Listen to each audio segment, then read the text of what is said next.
extract archived audio transmissions from any fallen in the area.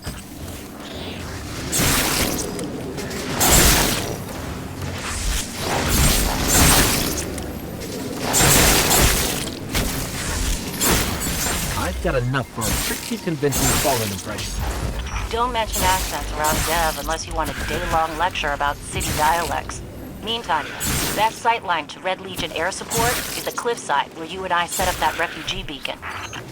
No one appreciates the finer things anymore.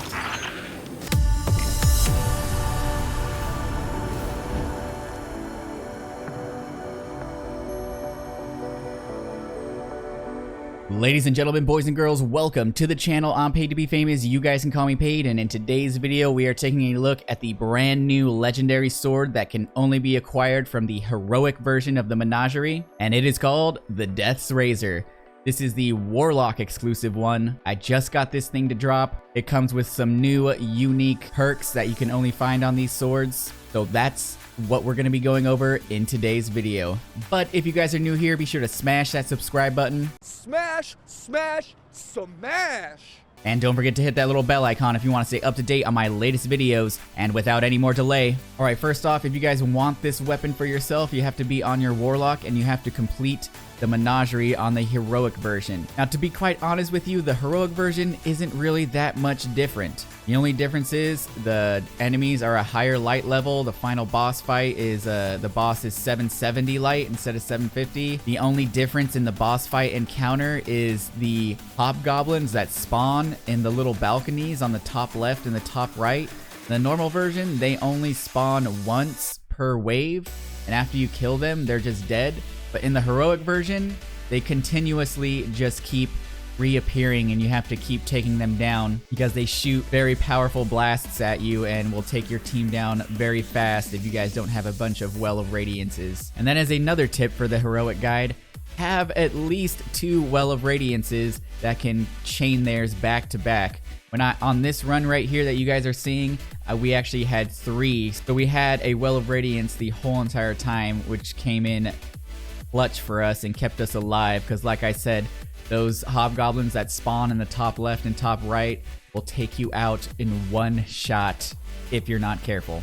So now that we talked about how to get this weapon, let's go over some of these new perks that it has on it. Alright, so this perk right here, Infinite Guard, rolled on this weapon, and it states that this sword guard has very high efficiency and a balanced defense. Now, other legendary swords without this Infinite Guard perk, as soon as you start to guard with that left trigger, over time, you're going to lose your ammo. Even though you're not taking any damage, you will start to lose ammo over time when you're holding down the left trigger. But with Infinite Guard, as long as you're not taking damage, you can hold your guard forever. You will not lose any ammo, which comes in pretty handy.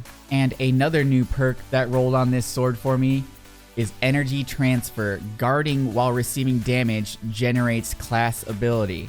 Now right here, I went over to the EDZ right next to the church. I dropped my rift, and as you can see, in a matter of seconds, I get my rift energy completely back. Now I can essentially just sit here and chain this forever, depending on how much ammo you have. And as you can see, while I'm guarding, it's not taking that much ammo away from me before I get my rift back.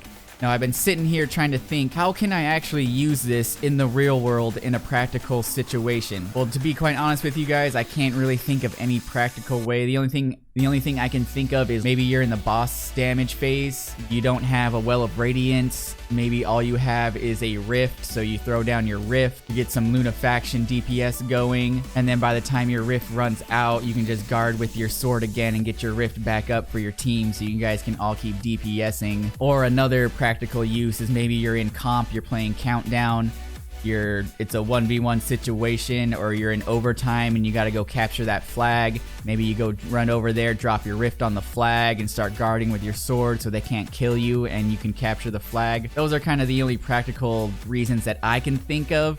But if you can think of any more, let me know down in the comments. So yeah, Energy Transfer, it's pretty cool, but is it practical? I mean, like I said, I don't really know any reason you would need your healing rift up at all times. I mean, if you have the Well of Radiance, just use the Well of Radiance. And going back to the Infinite Guard perk, I went into the Crucible with my buddy Paint Spec and let him shoot at me to see exactly what we can block when you pick up one heavy ammo brick in the Crucible. So as you can see in this clip right here, I can actually tank a whole entire clip of Austringer before he can kill me, and I can close the gap and kill him. So that is pretty efficient. You can tank 2 sniper shots. It's gonna take away all your ammo, but you can tank 2 sniper shots. You can actually tank 1 truth rocket. It's going to take away all your ammo, but it could save your life. And you can tank 1 fusion shot. It's going to take away 4 of your ammo, so that second fusion, if they follow up with the second fusion shot, you're not going to be able to tank the second one. Now, things it does not block, Wardcliff coil. The projectiles go everywhere and they go behind you and on the side of you, so it will not block a Wardcliff. It doesn't block heavy machine guns very well. Right here, the hammerhead took me down pretty quick, and it does not block supers, which is unfortunate. So all in all, I gotta say these swords they're quite better than these other swords that can't roll with these perks. But I mean, I don't think these swords are gonna be game changing, but they are pretty fun, and hopefully we can find out another practical use for that guarding and getting your energy back. But that is gonna do it for the video. I'm gonna roll out some gameplay of the Heroic Menagerie boss fight, in case you guys were interested in seeing that. And if you enjoyed this video, found it helpful, leaving a like does help me out. And with that being said, I'll catch you guys in the next episode. Peace.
uncompromising.